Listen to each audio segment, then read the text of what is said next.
Your dog has been trying to talk to you every single day.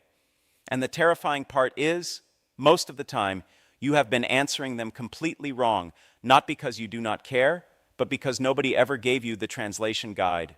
Dogs do not speak English. They speak in body language, in movement, in the tiny details most people walk right past. And when we misread those signals, we accidentally punish them when they are panicking, ignore them when they are in serious pain, and laugh at them when they are desperately asking for help. Today that changes. We are going to break down 7 of the strangest dog behaviors, what they actually mean, why your dog does them, and exactly how you should respond. And the last one on this list has saved lives. So stay with me until the very end because that information matters more than most people realize. Let's start with the one that gets shared all over social media every single day, the sassy side eye. You know exactly what this looks like. Your dog turns their head away from you, but their eyes stay completely locked on you, revealing the full white part of their eye. We post it online, we laugh about it, we say things like, "Oh, he is judging me," or "She looks so guilty right now." It has become one of the most recognizable dog expressions on the internet.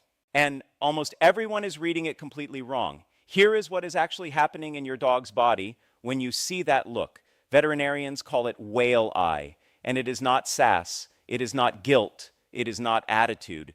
It is a physiological stress response. The head is turning away because the dog is trying to avoid conflict. That is a de-escalation signal.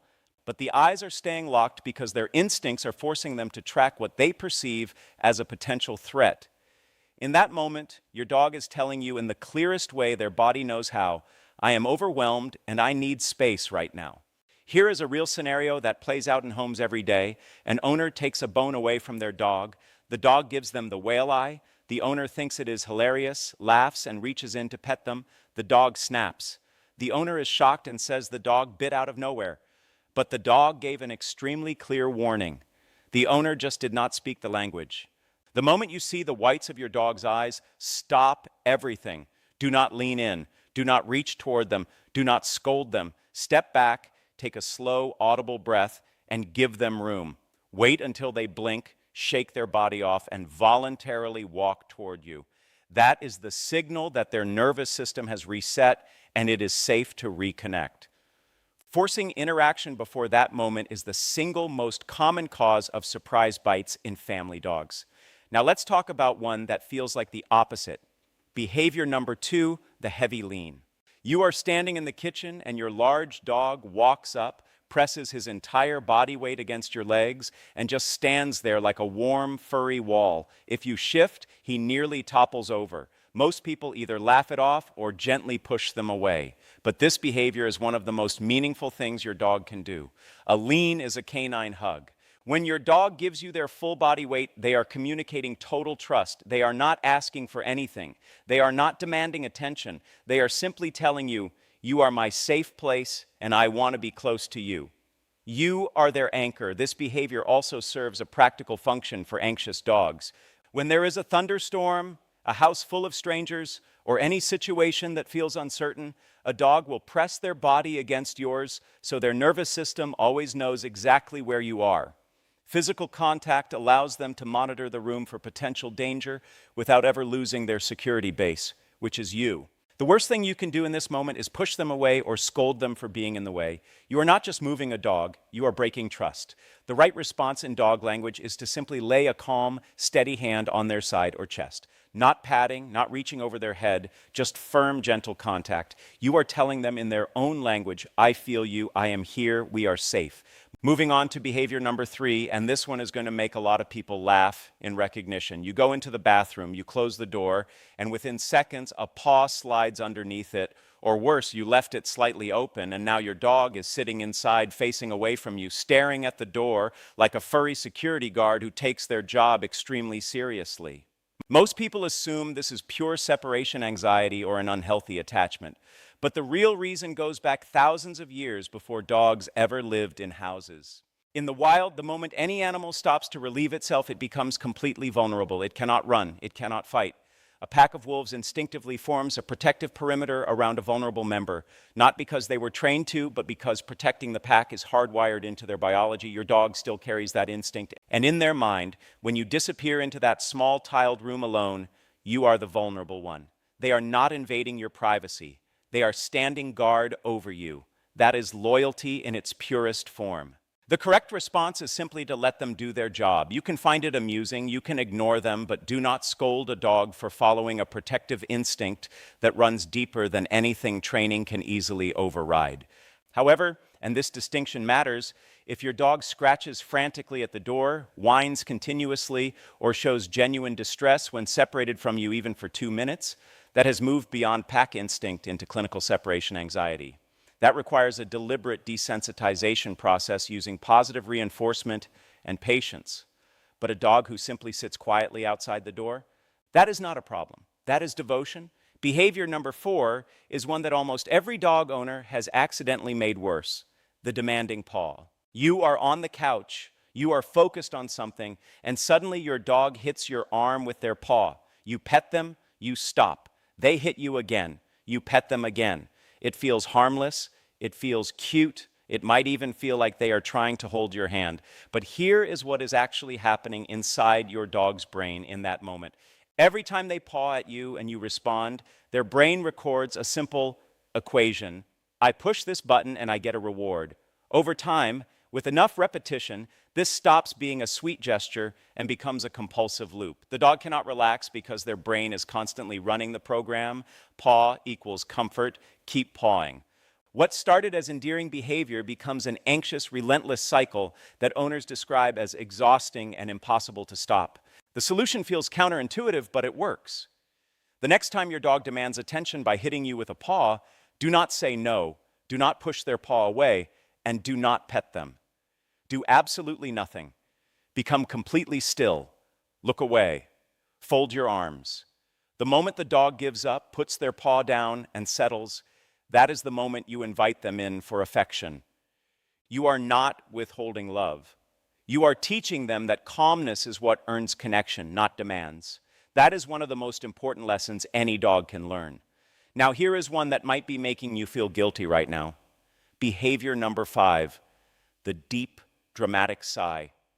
Your dog walks over, lies down heavily, puts their chin on their paws, and releases the longest, most theatrical sigh you have ever heard. And immediately you think, oh no, they are bored, they are sad, I have failed them as a dog parent. Here is what you actually need to know. A sigh means completely different things depending on one detail: your dog's eyes. If your dog's muscles are loose, their eyes are soft and half closed, and they let out a long, slow exhale as they settle. That is not sadness. That is the sound of a dog whose nervous system is completely at ease. Their brain is transitioning from alert mode into genuine rest. That sigh is the dog equivalent of sinking into a warm bed after a long day and feeling completely safe. It is one of the highest compliments your dog can give you. But if your dog is sitting upright, eyes wide open and fixed on you, and they release a sharp, deliberate sigh, yes, they are mildly disappointed. They had expectations, you did not meet them, and they have officially given up waiting. That one is a little bit guilt-inducing for a reason. Check the context. Maybe the leash has not moved in 2 days. Maybe their bowl has been empty for longer than usual. That sigh is gentle communication, not manipulation, and it deserves a gentle response. Behavior number 6 is the one that causes more conflict between dogs and their owners than almost anything else. And it is built entirely on a misunderstanding. You leave the house for a few hours. You come home to shredded pillows, overturned trash, and your favorite shoes destroyed beyond recognition. Your dog is hiding under the table with their tail tucked, and every instinct in your human brain is screaming, they did this on purpose. They were angry that I left. They wanted revenge. Here's the truth. Stated plainly and with complete scientific certainty, dogs do not feel spite. Revenge is a human concept that requires a type of abstract thinking dogs simply do not possess. What actually happened while you were gone is this: the moment your dog's brain registered that you had left, their cortisol levels spiked dramatically, panic set in. And chewing, physical, rhythmic, repetitive chewing, releases endorphins that chemically self-soothe a dog in crisis. They did not destroy your shoes to hurt you. They destroyed your shoes because your shoes smell most powerfully like you. And holding something that smells like you was the closest thing their panicking brain could find to comfort. When you come home screaming and the dog cowers, they are not showing guilt about the mess. They are responding to the terrifying sight of their person being explosive and unpredictable. Punishment in this moment does not teach them anything except that your return is something to be afraid of. The path forward requires patience. Practice picking up your keys and then sitting back down. Put your shoes on and then take them off. Teach your dog over weeks that the triggers associated with leaving do not always mean abandonment. Before you leave, give them a frozen food toy packed with something they love. Redirect the chewing energy into something safe and satisfying. Anxiety cannot be punished out of a dog. It has to be slowly, carefully dismantled with consistency and trust.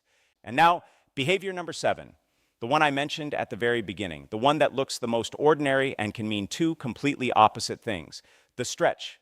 When you walk through your front door and your dog bounds towards you, drops their front end down with their backside up in the air, wags their tail loosely, and looks at you with soft, warm eyes, that is called a greeting bow.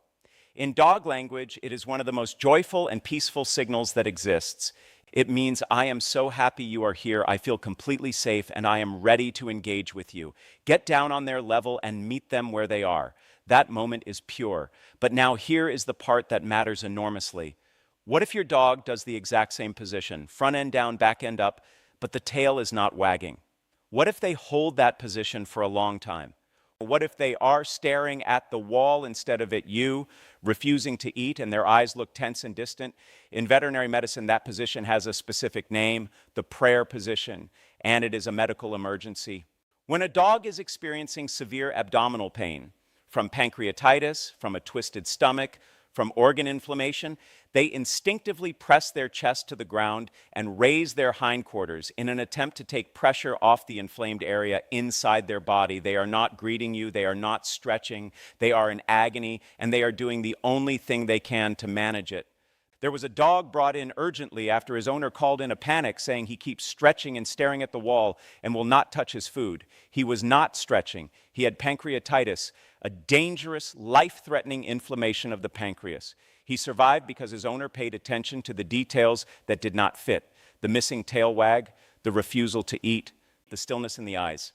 The tail and the eyes tell you everything. A wagging tail and soft eyes. Celebrate that moment with your dog. A rigid body, absent tail movement, and a fixed stare. Call your vet immediately. Do not wait.